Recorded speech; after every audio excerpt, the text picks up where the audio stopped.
Disclaimer: the views and opinions expressed in this episode are those of the guests and do not necessarily reflect the official policy or position of USA Global TV and Radio.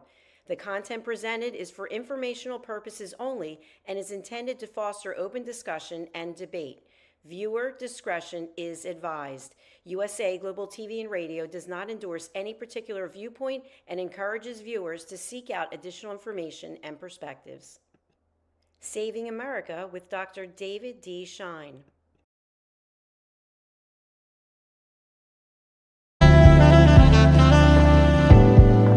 Welcome to USA Global TV and Radio, where our mission is to provide education, entertainment, hope, and inspiration. USA Global TV and Radio connects you with experts and audiences all around the world every single day to help you succeed in business and to live a richer life. Visit us at usaglobaltv.com to learn about career and life-changing training and mentoring programs like the Listening Mentor. Subscribe to our newsletter to stay informed about our special programs and offers. Discover how you can become a guest on one of our shows or a host or producer of a USA Global TV and Radio show of your very own. That's USA Global TV and Radio, where the doctor is always in.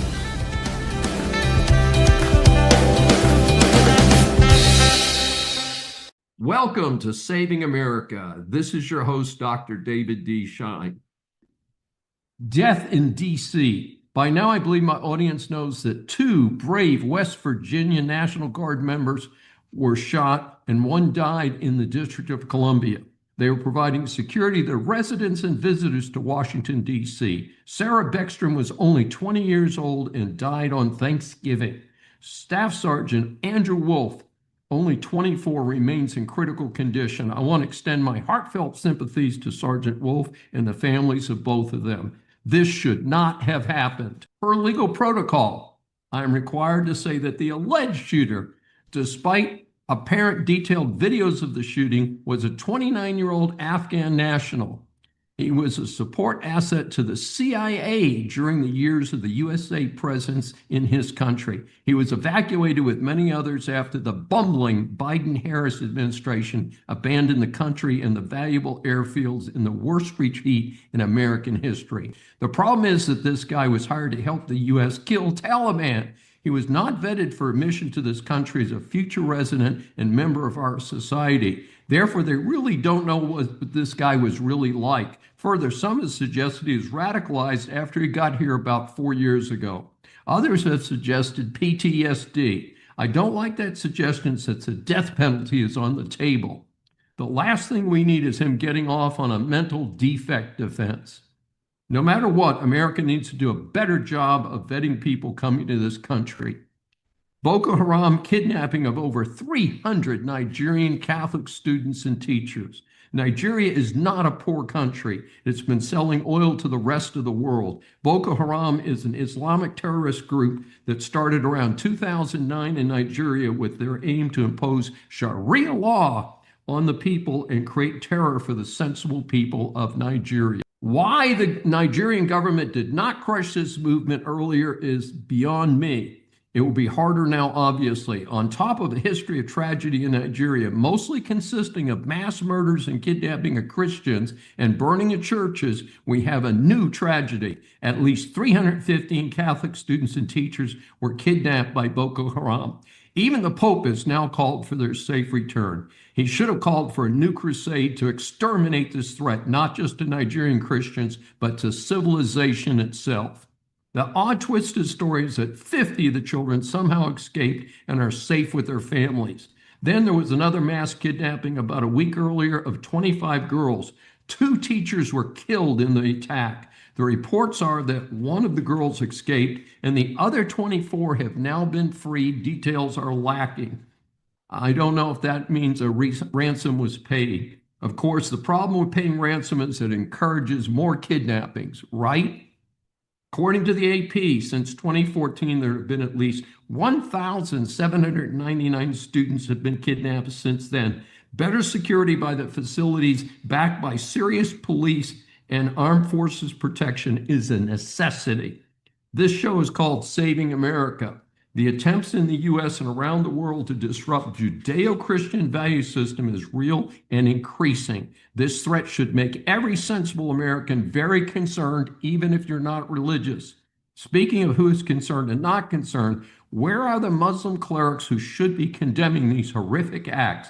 I am hearing crickets from that group. These clerics claim to want to be accepted by leaders and followers of other religions, so they need to join the good guys. Otherwise, their silence does the talking for them.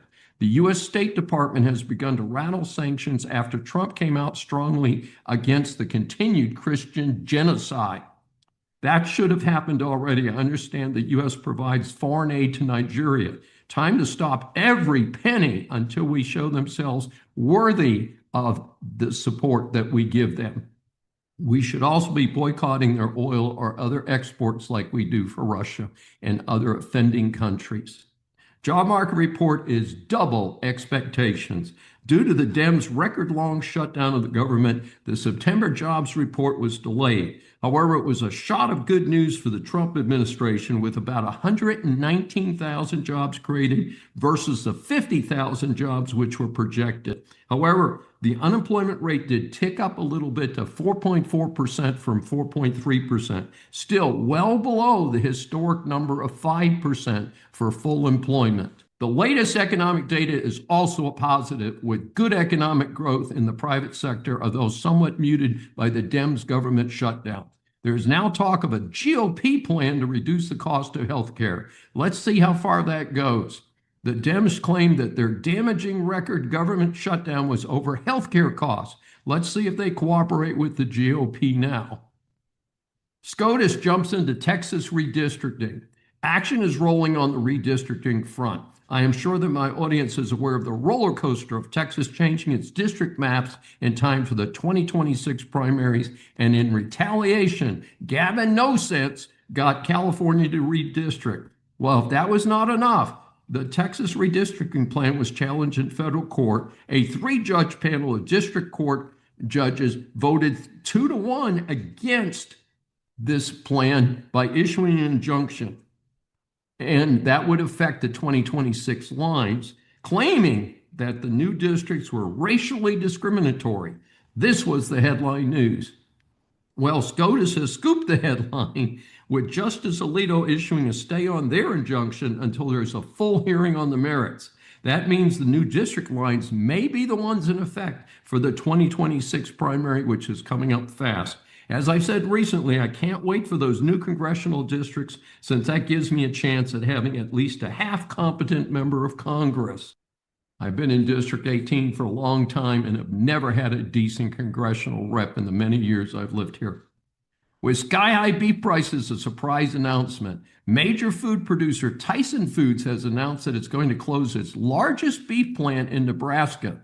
The cover story is that due to the reduced demand for beef, its other plants can cover the demand. Part of the issue is that cattle production itself is way down, so there's a reduced supply of cattle for the processing plants.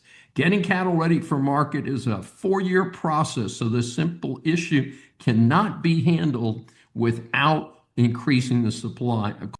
Of course, if Tyson and other producers lowered their prices, demand might pick up. After all, Americans love their steaks and burgers. This is a tough break for the over 3,000 employees at that plant, as well as beef-eating Americans. Prices will likely stay the same or increase as a result of this announcement. Trump recently announced that he would be reducing tariffs on beef from certain countries, so that could help the supply side and increase the demand for the processing facilities. So we're going to see how that all works out, right? Hong Kong disaster. Would it have happened under the British? The CCP cannot be trusted. That is an absolute truth of our time. When the British control of Hong Kong ended in the mid-1990s, the deal with mainland China was that as much as possible, it would be a self-governing operation. Of course, the CCP did not honor that deal with the Brits for even a few minutes after the Brits surrendered control. The smart residents fled in large numbers prior to that takeover. A stunning human tragedy has taken place in Hong Kong, and videos have been broadcast on the world stage. 7 buildings of a group of high-rise buildings burst into flames. The CCP admits to 128 dead, which means the number is probably much higher. This was due to renovations being done with bamboo scaffolding and, amazingly, highly combustible styrofoam being used around the windows. Later reports indicate that the fire alarms did not work in any of the 8 high-rises. This kind of shoddy work is a highlight of China under the CCP. Like Xi's buddy Putin, they do not value human life. Many of our younger generation do not know about the failure known as the USSR or the Iron Curtain. You can educate them with this and many other failures and murders taking place under the CCP and Putin. A member of Congress reportedly texted with Jeffrey Epstein during his congressional testimony a few years ago. As I've said before, I cannot make this stuff up. So the story is that a Dem representative from the U.S. Virgin Islands actually texted with pedophile Jeffrey Epstein while he was testifying in Congress in 2016. The representative's name is Stacey Plaskett. I have never heard of her and did not know that the USVI even had a representative. She admits that she knew Epstein. After all, he was a big Dem donor. However, she claims that she did not know he was a pedophile at the time she was texting with him. Keep in mind that Epstein pled guilty to solicitation of prostitution and solicitation of a minor for prostitution in 2008 in exchange for a sweetheart deal. He served 13 months of an 18-month sentence in jail. So I'm incredulous that she could claim that she did not know this in 2016. To add to the humor, disgrace to Texas and America, Dem Representative Jasmine Crockett claimed it was no big deal since Jeffrey Epstein had also donated to some GOP candidates. The problem for that moron is that these were one or more other Jeffrey Epsteins, not the one who was the pedophile. Tough luck, Miss Crockett. All rise. For 20 years, she worked and lived in D.C., worked for 2 Democratic senators and Democrat appointees at federal agencies, government contractors, and several nonprofit organizations. She was a disability advocate and lobbyist working alongside people with disabilities to expand and improve federal disability programs. Then something happened that opened her eyes to the fact that she had somehow become a member of a cult working to bring about a cultural revolution in the United States. She moved to a farm in Virginia in 2020 after she woke up and deprogrammed herself. She lives with her fiance, their 5 dogs and chickens on their farm where they grow organic fruits and vegetables. She is the author of Deprogramming Democrats and Uneducating the Elites. Lisa Ekman earned her law degree from Georgetown University, a master's in social work from the University of Denver, and a bachelor's in communication and rhetoric from Northwestern University. We welcome Lisa Ekman for her first appearance on Saving America. Thank you so much. It is my pleasure to be here, David. It's our pleasure to have you talk with us today. As you know, we ask our guests 3 basic questions. Share with our audience what caused you to start down that 20-year path in the Democratic camp in the very first place. I was raised in a family of liberal parents. My parents were, I like to say, hippies who didn't do drugs, even though some people say that's an oxymoron, but that was them. They very much were classical liberals who believed in America. They were patriotic. They believed in the Constitution, especially the First Amendment and all the parts that are part of that. And you know, they believed in equality. They believed in human rights, and they believed in working to help make our society better, all within the context of the greatness of the American experiment. And so, you know, I followed very much in their footsteps in terms of what most people do in terms of following the politics of their parents. And, you know, they loved Jimmy Carter and hated Ronald Reagan. And that was sort of the first introduction to politics I had in the 80s when I was going to middle school, high school, and starting college was Ronald Reagan's and 8 years of administration. And so I kind of followed along in that. And when I went to social work school, that was in the 1997 to 1999, and you can't really find a more left-leaning school, probably maybe the gender studies department, but the social work department is generally very left-leaning. And so I sort of learned more of those values as my social work values. But I also realized when I was at social work school that I didn't have the constitution. I wasn't cut out to directly see patient or clients, because I had a difficulty maintaining my own mental health while helping other people with theirs. And so I decided I might want to get into the policy world. And so I was nominated by the dean of my school to a program called the Presidential Management Internship Program, which was designed to pull people with graduate level education into federal service, and ended up taking a job working directly for a Bill Clinton appointee at the Social Security Administration at the very tail end of the Clinton administration, and then proceeded to grow more and more enshrined in the democratic apparatus and machinery. When I was at Georgetown, I went to law school once I moved to DC, and I was the president of the Georgetown Law Democrats. So I used to say I bled blue, and I would vote blue no matter who, which if that isn't a cult-like saying, I don't know what is really. So that's sort of where my politics came from and how I ended up in DC. And I think obviously I have a lot of education, and I value my family valued education a lot. And I think that over time, our education system has been really hijacked and pulled to a place that is very anti-American and very much part of the effort to indoctrinate people towards an anti-capitalist, anti-America view, to effectuate the cultural revolution that you mentioned in your introduction of me. So I spent a lot of time being indoctrinated in the halls of these different institutions, and then the sort of tribalism that has occurred over the past 25 years in dividing everybody into teams. I fell squarely in the blue team. Go team blue. So that's sort of where that came from. I gotcha. So there was a special realization for you that caused you to change your perspective. Why don't you expand on that a little bit for our audience? Sure. I will tell a quick story prior to when it actually happened, because it was important for me to be in the right frame of mind. There were two things. One was that I did see Washington change a great deal over the time I was there, from a place where you could have disagreements on policy and you didn't view them as moral failings, and you didn't attack the people who you disagreed with personally. It was all about figuring out how we can make our country better. But that completely disappeared over the 20 years that I was there.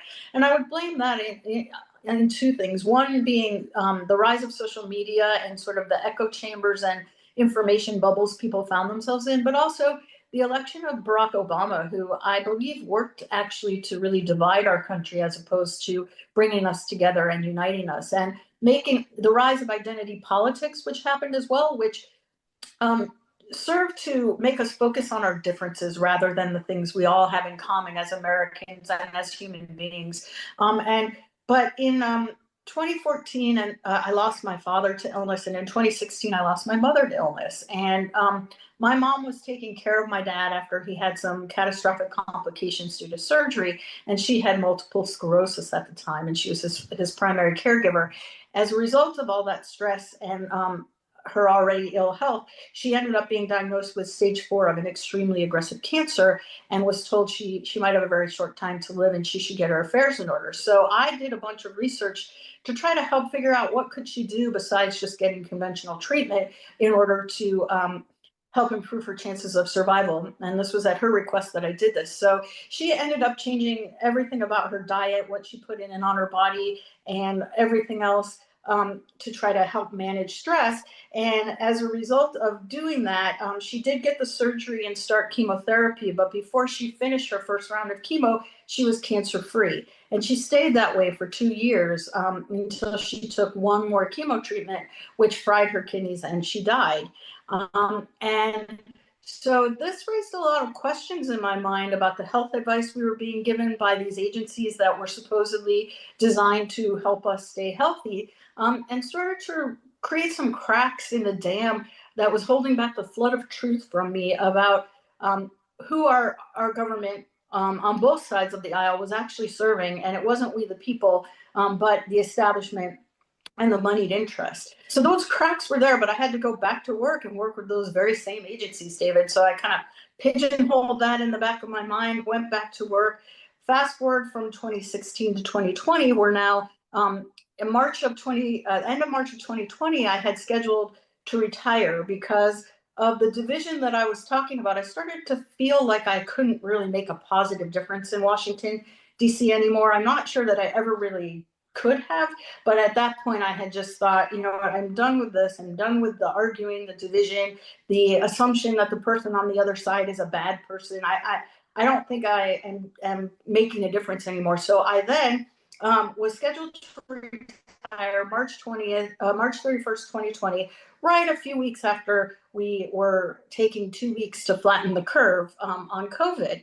And so this is when that knowledge I had gained when I did all that research for my mom started to come into play, because I was a researcher. I looked at data and evidence. That's what I did for a living. And I started to try to look for evidence to support what the government was doing in terms of their recommendations. And quite frankly, there wasn't any. And I'll use one example. If you recall back to the very beginning of COVID, they told us we couldn't leave our house unless we were an essential worker. You got to stay home.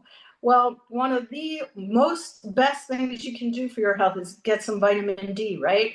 Go look at the NIH website, covered with studies, get some vitamin D. Well, the best way to do that is to get some sun, you know? And the other thing that does is if you go outside and get some sun, you're also breathing fresh air instead of recycled air that maybe if you're in an apartment building, you're getting some of the air from your other residents. So this made absolutely no sense to me. And so it started to bring back all of those questions that had been raised in my mind. And my boyfriend at the time, who is my partner now, he wasn't buying the narrative. He was sort of in the same camp of the people who, signed the Great Barrington Declaration saying, we should protect the vulnerable, but everybody else's life should go on as it was.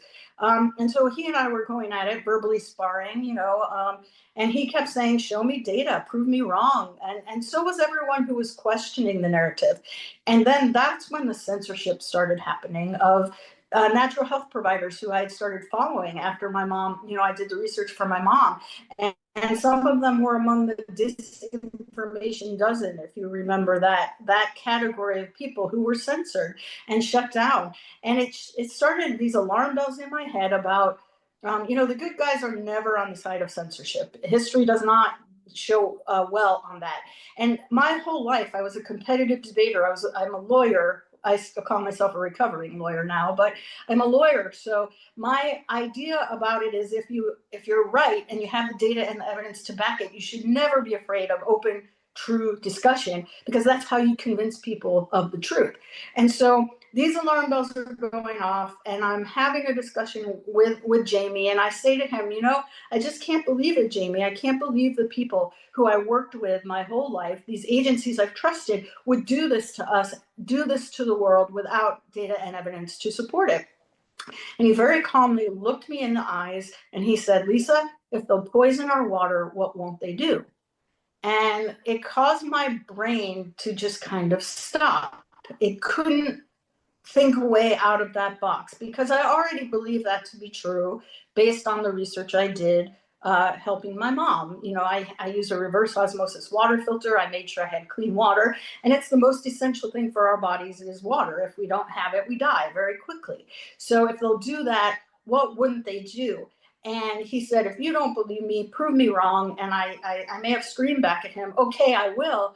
And then I started doing research with a real open mind and going to sources that I previously would have disregarded, and found out that everything I really believed was a lie. The reality I was living in was a carefully constructed illusion. And, my life has never been the same. Well, it's quite something. So that turns into your book. So what are some of the key points? We don't have time to cover the entire book, obviously, but give our audience a good flavor of what your book, Deprogramming Democrats and Uneducating the Elites. Tell us about that book. So the book spends a little bit of time laying out in more detail my background and how I got to where I was, because I think it's important to understand who I am in order to understand my journey. But then it talks about, what happened on the left. How did we get from the big tent of inclusion, where everybody's free to be you and me and we're all in it together, to the cancel culture that we find today? And it looks at really the evolution of the efforts to control our language in a way to control our thoughts and the reality that we live in, and the use of political correctness to do that. It also looks at the use of fear and the use of divide and conquer as tools of control to get people to believe that their very survival is at stake if they don't follow the indoctrination and programming. And then it looks at the tools of control, what was used in order to get us where we are. And it looks at, first of all, our education system in the US, which has over 90% of the professors at this point are Democrats, and 95% of the donations go to Democrats. And that is going to vary based on what what subject you're studying. But in some of these more social science ones, it's very overwhelmingly Democratic. And there's a very large contingent in academia of very far left, radical leftists who believe in critical theory, the deconstruction of our institutions to create a revolution towards a different political system. And then it looks at propaganda and censorship, and the illusion that we've had that we have a free mainstream legacy media in this country, the origins of our media in the country, starting with Project Mockingbird, the CIA project, which I think is very illuminating to people if they've never heard about it. And then it looks at how did our internet develop and how has that been used and controlled, and where did the funding come from in order to create the internet? And then it will lay out why did these tools work so effectively for people on the left. And I should pause for a second and say, I believe there are people on the right who are brainwashed also, but that is not where I came from. So I focus on the left almost exclusively in the book. And then finally, it offers suggestions for you if someone has read this book and they are still within what I call the progressive cult, how to wake yourself up, how to deprogram yourself, but also suggestions on how, if there's someone you love or care about who is in the cult, how you may help them begin the awakening process, because no one can really deprogram you. You have to deprogram yourself, but you can, as someone who cares about that person, help create the environment in which they feel safe to do that. Thank you so much, Lisa Ekman. How can our audience get more information about you and your book? You can visit my website, which is deprogrammingdemocrats.com. I am on X as deprogramdem, and the book itself is available on Amazon as well as Barnes & Noble. Please proceed. Returning to the jobs front, Verizon just announced a big layoff. Verizon has announced the company will lay off 13,000 workers. In the past weeks, I've covered major cutbacks at other companies. These large companies often pay better and have very good employee benefit plans. The challenge is going to be for these employees to find comparable opportunities in a difficult job market. Despite the somewhat rosy job picture I mentioned earlier, my man on the street feedback is that a lot of recent college grads are having trouble finding jobs. I am not sure if all of this is due to the AI boom. Open to suggestions from my audience. How does the defendant plead?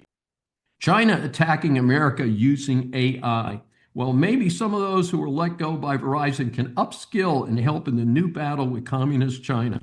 Reports are that there have been some recent hacking episodes of important government facilities and major businesses that were accomplished without human input by using AI. The hacks apparently exploited Anthropic's Claude AI, I do not have the tech savvy to fully understand how this works, but I know it's really bad. We won the first Cold War by outsmarting and outgunning the USSR. To win this Cold War, we have to get on board and outmatch and outsmart the CCP. This is not going to be easy, but I have confidence that Americans and their allies can do this. It will take a solid, coordinated effort. No losers like the Biden and Harris in the White House. Elimination of weak commies and socialists at home with our allies abroad in full cooperation. I therefore support the president's push for America to be number one in AI. That is not just on the commercial side, but also in blocking AI use against America and developing devastating weapons to counteract the CCP and other actors' ability to invade the U.S. and our allies through AI. Time to be in the lead across the board. Please raise your right hand. Senator Ernst reveals real use of food stamps. We conservatives are painted by the left as uncaring about the poor. This is absolutely not true. In particular, I want to see the really poor get the help they need. However, if I give someone taxpayer money for food, I want it to go for good food.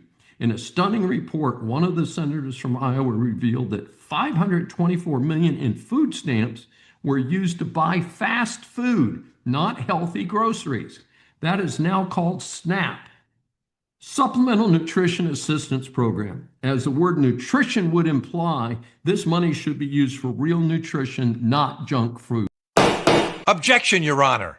I know that many of us are curious about how humankind evolved. I certainly am. We were told that somewhere way back the apes came first. Not sure about that myself. In any event, modern man was identified as being evolutionary descendants of the Neanderthals. That part is pretty well settled, but how do we get this diverse multiracial mix from one strain of ancestors?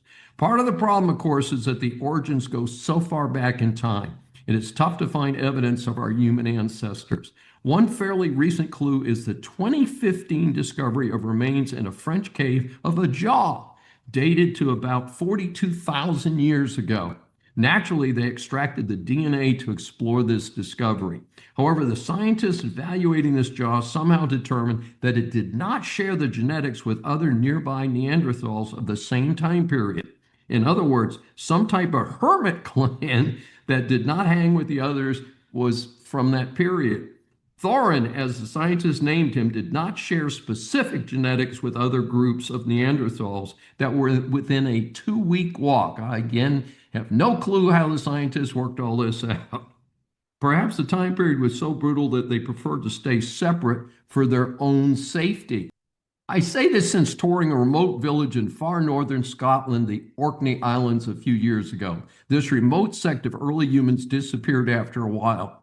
The scientists theorized that they moved due to the sea level changing. However, given how remote this group was, an equally possible theory is that they died out due to inbreeding. In modern society, we prohibit marriages within 3 degrees of direct lineal consanguinity. The reason for this goes back to Roman times. Apparently, they discovered if you reproduce too close to your own genetic family, then the likelihood of inherited genetic defects increases dramatically. In other words, crossbreeding strengthens the human race, and we've discovered that with animals. So the further we go back, the more we learn about our distant past. May I remind you, you're still under oath. Business students, business persons, or consumers, business law impacts much of what you do. This segment is designed to help you get past the headlines on key stories. Religion versus vaccine in Chavez et al. Versus San Francisco Bart. Thanks to Dr. Harvey Reish in an article from the Brownstone Institute for calling attention to this case. Already fading into memory for many, but not those who were fired for refusing the flawed COVID-19 vaccinations, is the case out of federal court in San Francisco. Across a wide range of employers, including the public sector and military, many were fired for refusing the jab.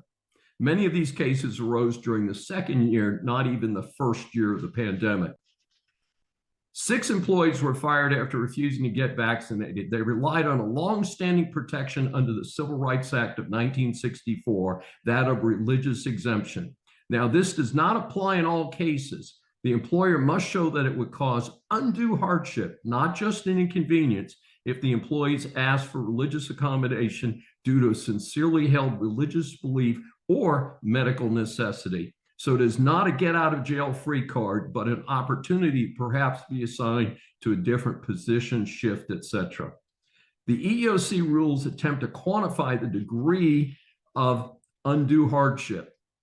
An employer will need to assess undue hardship by considering the particular facts of each situation and will need to demonstrate how much cost or disruption the employee's proposed accommodation would involve.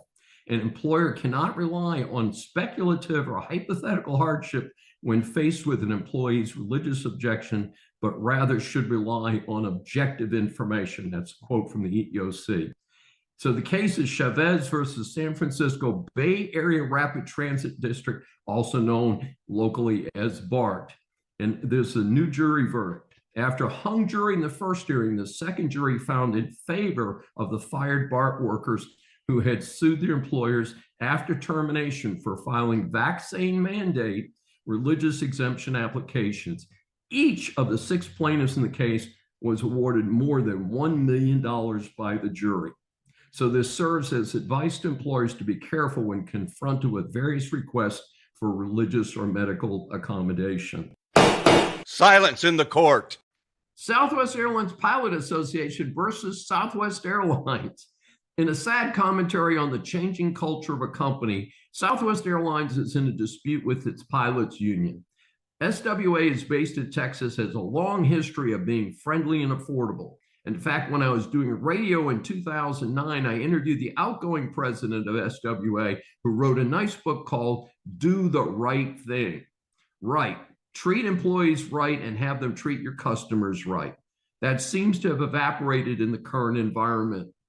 SWA had a major failure during the 2022 holiday season with 16,900 flights canceled, which resulted in an amazing 2 million passengers being stranded for some time period.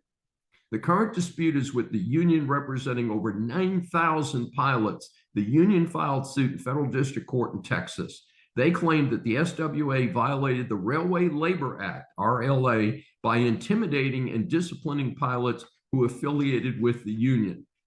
The union claimed that the airline had a history of isolating a special category of pilots known as check pilots and standard check pilots, who are also responsible for training and evaluating other pilots. The union alleged that the airline set conditions for check pilots without bargaining and that check pilots were threatened with losing their qualifications if they affiliated with the union.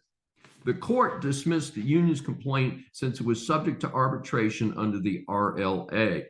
Part of the ruling by the court referred to the dispute as minor, thereby arbitration was appropriate. The union appealed to the Fifth Circuit Court of Appeals.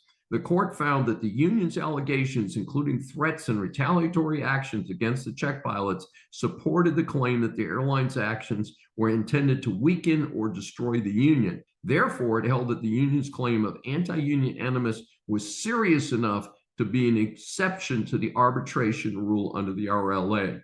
It reversed the district court's ruling, so it now will be heard in court. I'll allow it. I'm sure it comes as no surprise that the Trump administration has announced that Harvard will receive no new federal grants until it meets a series of demands recently announced by the Education Department. This action/threat was in a letter to Harvard's president. This is on the heels of a freeze of $2.2 billion in federal grants, while Trump is also pushing to strip the school of its tax-exempt status.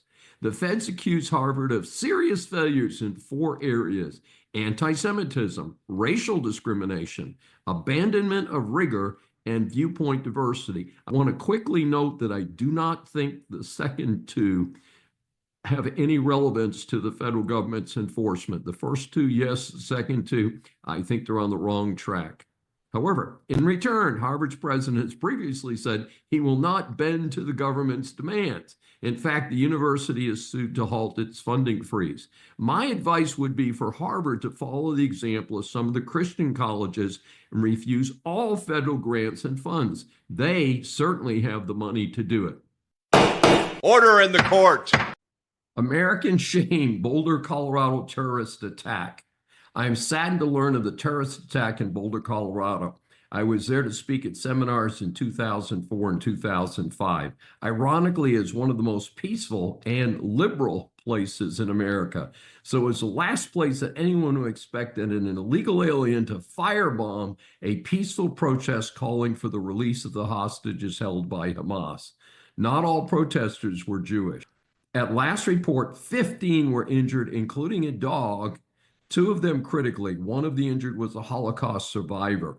The terrorist is in custody. He has shown no remorse for the attack. Not sure how he expects to support his 5 children while he is likely to spend the rest of his pathetic life in prison. I prefer that he get the death penalty, but that's not likely to happen.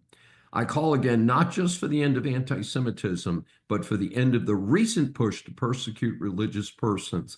I caution Catholics and other religions that if the current attempt to stifle the Jews is successful, they will be next.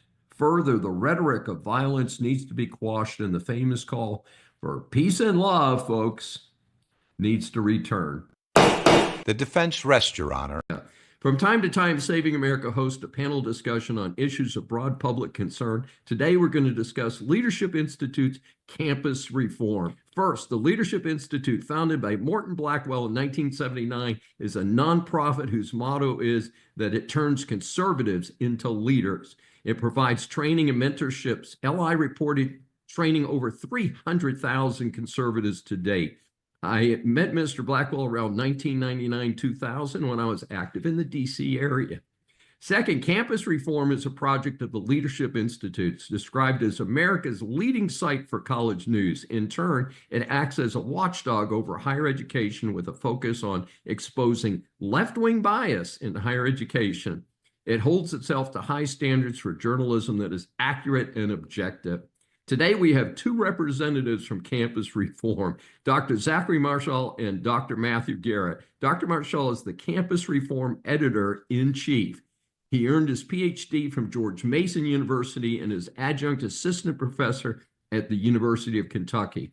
His writings appeared in the Daily Wire, Fox News, The New Criterion, American Spectator, Washington Times, Human Events, and the Washington Examiner. He's appeared on Fox News, News Nation, Scripps, Salem, Real America's Voice, Newsmax, and the National Desk. Zachary is a member of the National Association of Scholars and the Academic Engagement Network. Dr. Matthew Garrett is a higher education fellow with Campus Reform. He is a recently retired professor of history and ethnic studies at Bakersfield College. Dr. Garrett's colleagues repeatedly elected him to campus-wide office, received numerous awards, including institution's Lifetime Leadership Award in 2021. He's also an award-winning author with research and publications in Native American history, and his musings appear in both popular and academic journals. Dr. Garrett risked his reputation and tenure to question partisan policies and expenditures at his previous college, result in a highly publicized series of moves by the administration and his lawsuit to defend the free speech and rights of faculty. That has been settled. Dr. Garrett is founder of the Renegade Institute for Liberty and has launched the California Curriculum Center after retiring from academia. He's returning for his second visit with Saving America. And so just to get started, now that we've spent half the show doing the introductions, Dr. Marshall, why is there a need for an organization like Campus Reform? Campus Reform started in 2009 as a watchdog for liberal bias in higher education. And the problem is that higher education has moved so far left so fast over the last 2 decades that we are now reorienting our mission to expose leftist bias in higher education. We need voices like Campus Reform and the students who expose the bias and abuse for us on a freelance basis, because conservative voices are sidelined and marginalized in higher education.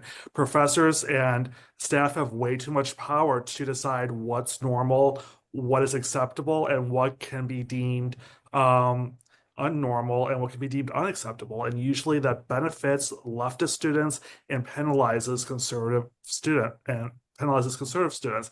And that is not the point of education. So we need external voices like Campus Reform to hold these people accountable. That sounds good. So what are some of your major accomplishments so far? You've been around for a little while, not real long. Yeah, I've been at Campus Reform since 2021, and I've been editor-in-chief for the last 3 years. And during that time, one of the biggest undertakings I've led and we have done is exposing anti-Semitism in higher education. Prior to October 7th, no one wanted to talk about it. No one wanted to acknowledge it. I was the first journalist in the country to write about campus anti-Semitism after the October 7th attacks, and I submitted 33 Title VI complaints against universities that failed to protect Jewish students in this fall 2023 semester. That's resulted in 16 federal investigations and $210 million in cut federal funding at Princeton University. Wow, that's quite a schedule. I have multiple degrees like both of you. As far back as I can remember, it seemed that college students naturally leaned left. Not all of them, of course. Is this a result of faculty inculcation or other factors? Both, if you please.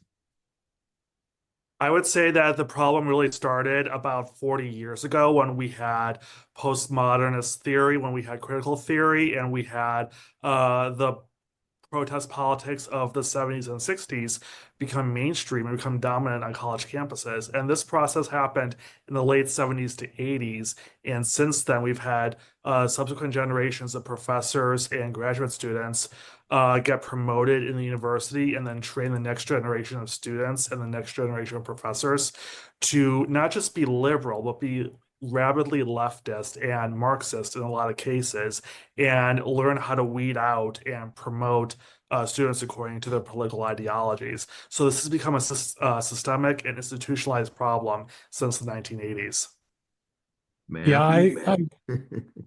Yeah, I would agree with that entirely. I think you can look back to William F. Buckley's God Man at Yale, 1951, starting to see that happening. And then by the 1960s, things really start to go off the rails.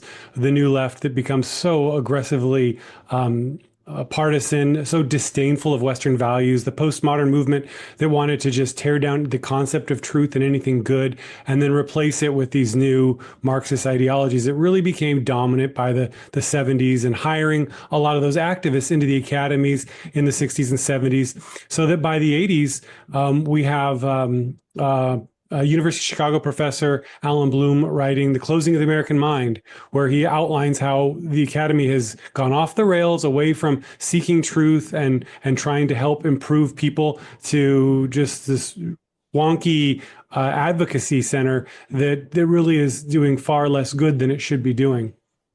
Well, I would certainly tie it to the late 1960s. I started college in, I hate to admit this on the air, but 1969. And I came from a military family. I was from the other side of the tracks, the oldest 7 kids from an enlisted man, and grew up, very, very financially challenged, and won a scholarship to the University of Pennsylvania in Philadelphia. And I showed up there, and I felt so completely out of place as a natural conservative to have the protest against the Vietnam War. I remember walking past the famed statue of Benjamin Franklin in the middle of the campus, and people sitting around the base of the statues doing weed, and out in public, and a lot of very anti-capitalist approach to life. And it's funny because part of Penn's fame is its Wharton School of Economics, first school of business in the United States, and to see what I experienced there.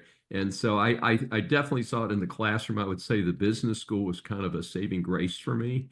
I ended up over there, started as a pre-med, but I understand exactly what you're saying is that it was a very overwhelming, and the teachers were in the social sciences were very far left already, and I could see where that was going to happen. And of course,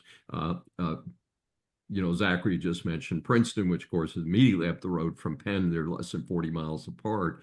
And so this has certainly been a disconcerting trend, and it's been at it for a while. So that is a tough situation, because you've got something that's been going on for 50 years now, and the question is, well, how do we get some balance in higher education? Dr. Garrett, you wrote an important article about the extraordinary level of fraud in the California community college system. What's going on out there? You're very familiar with this. My understanding is it's a huge operation. I think the largest in the country, isn't it? Yeah, the California community college system is massive. It's got over 100 schools. It's got over 1 million students. I think it's massive, and was it 1 million?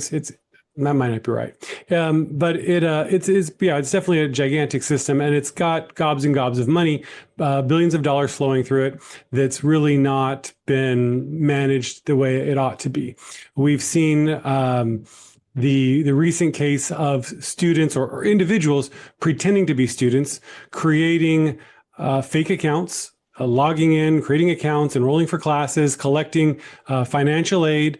And then the colleges, because of the way the system is designed, the colleges get paid as well. So there's an incentive to just encourage this. Now, colleges are working to try to fix it, but it is a widespread problem. And part of it stems from this ideological obsession with inclusivity and making sure everyone has access, to the point that there's really no safeguards against fake students coming in. And it also is a program that's really designed to pay for enrollment. So it doesn't matter if you're succeeding or learning, or if it's doing a good job as an institution, it's going to pay for names on papers, on spreadsheets, on rosters.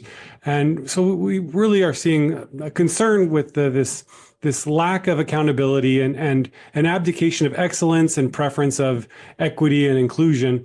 There needs to be a place for students in the community college system to come and learn, but we also need to have some sorts of standards, some rigor, some assessment to make sure these are actual students, so that our monies are not being spent on fraudulent students.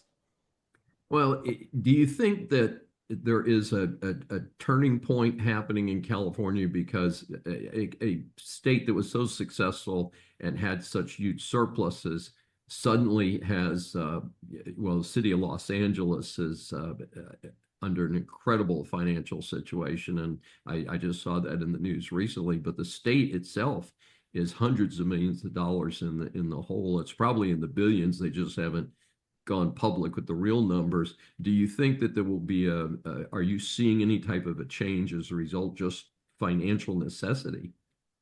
Actually, in California, they're increasing the budget on spending. They're going to keep spending money on that. And there's a proposition from the 1970s that mandates that the money spent on education, Prop 98, I think it is, needs to be a reflection of the statewide budget. And as the budget increases, so does education. And this is resulting this year in an increase in expenditures. So I assume from that the budgets also must be increasing, because I know the budget for education is increasing. And that again is driven by these enrollment numbers. And there's lots of ways to inflate those numbers. We're seeing strange practices to inflate the numbers to justify more spending. We're seeing credentialing, because the new program will give you more money for credentials. So we're seeing artificial credentials created you can get a certificate for field trips, and that gets money to the school. Or you can move a program to a remote campus and make everyone drive an hour. And that appealing to rural students gets you more money to the school. Or you can open up a branch in an institution for incarcerated students, and that gets you additional money. Or dual enrollment. We're seeing a huge push for reaching out to the 8th graders to start enrolling every 9th grader in college, because that's more students. It doesn't matter that they're not academically or intellectually or mature enough to participate in college. We're going to enroll those students, because every name we get increases the budget. Wow, that's an incredible situation. I really anticipated that with the financial problems, they would crank that down. It doesn't sound good. Of course, we haven't even talked about the issue as California's, kind of been a massive sanctuary state, and a lot of these people are not here in the United States legally, and I suspect that's a large number of the people that are improperly in this community college financial aid system. Yeah, actually, the college system will grant them colleges additional funds for enrolling those students. So there's an incentive to enroll those students, which is, completely a strange phenomenon. Just amazing. Motion denied. The badge of dishonor today belongs to the bogus operation referred to as the ICC, or International Criminal Court, which issued an arrest warrant for Israel's Prime Minister Benjamin Netanyahu and its former defense minister. This is Dr. David D. Schein, and welcome to a special Saving America episode where I award a well-deserved F grade to an organization, a politician, a so-called celebrity, or another deserving waste of space who ends up in the public eye. The badge of dishonor today belongs to the bogus operation referred to as the ICC, or International Criminal Court, which issued an arrest warrant for Israel's Prime Minister Benjamin Netanyahu and its former defense minister. This is clearly an anti-Semitic move and causes the whole rational world to discount entirely this organization. You have Israel, the recipient of decades of brutal attacks attempting to wipe out the whole country of Israel, and then the latest atrocity, the October 7, 2023 terrorist rampage that involved unspeakable crimes against humanity. Israel must defend itself, and so to ever suggest that an exercise of self-defense against a brutal enemy is wrong means those who suggest it are part of a criminal conspiracy. That's right, folks. When the ICC goes after Hamas, Hezbollah, and Houthis, and of course Iran, in addition to Kim of North Korea, Putin, and Xi, maybe the ICC will regain some credibility. In the meantime, if the USA is stupidly providing any financial or diplomatic support to the ICC, I call on it to stop. So Saving America awards today's F grade to the International Criminal Court for being indeed the criminals and declaring an arrest warrant for the Prime Minister of Israel, who is defending his citizens and, in fact, the Jewish religion. Sustained. Trump seems to have had an impact on the G7 since the focus was definitely real business issues and not this climate change hoax and gender issues from the recent past. The G7 threw out Russia a few years ago, as was previously the G8. It is presently comprised of the United States, Canada, France, Germany, Italy, Japan, the United Kingdom, and the European Union. Reportedly, Trump volunteered that Russia should not have been thrown out. I disagree. I'm glad that this deranged murderer is not being included. This year's meeting was hosted by Mark Carney, the new PM of Canada. He and Trump seem to get along okay. The reported focus was on energy security, artificial intelligence, critical mineral supply chains, and global economic stability. Trump left early to return to D.C. due to the Israel-Iran conflict. Order in the court. My visit to Dinan, France. As part of my 4-day tour with a local couple in southwest France, I paid a surprise visit, surprised because I didn't know it was on the agenda, to Dinan, a medieval town with much of the charm still there. An interesting aspect was that when some of these homes were built in the 15th century, the homeowners would sell their wares from their ground level front windows of their houses. So the houses were built with a large shelf outside their front windows. These can still be seen today. The town still has an ancient gate, but it was under repair when I was there. And after 400 or 500 years, maybe a repair job is due. This session is adjourned. Thanks for joining me for Saving America. If you have questions or comments, please find me on various social media sites. I'm Dr. David D. Schein, and I will see you next week. Welcome to USA Global TV and Radio, where our mission is to provide education, entertainment, hope, and inspiration. USA Global TV and Radio connects you with experts and audiences all around the world every single day to help you succeed in business and to live a richer life. Visit us at usaglobaltv.com to learn about career and life-changing training and mentoring programs like the Listening Mentor. Subscribe to our newsletter to stay informed about our special programs and offers. Discover how you can become a guest on one of our shows or a host or producer of a USA Global TV and Radio show of your very own. That's USA Global TV and Radio, where the doctor is always in.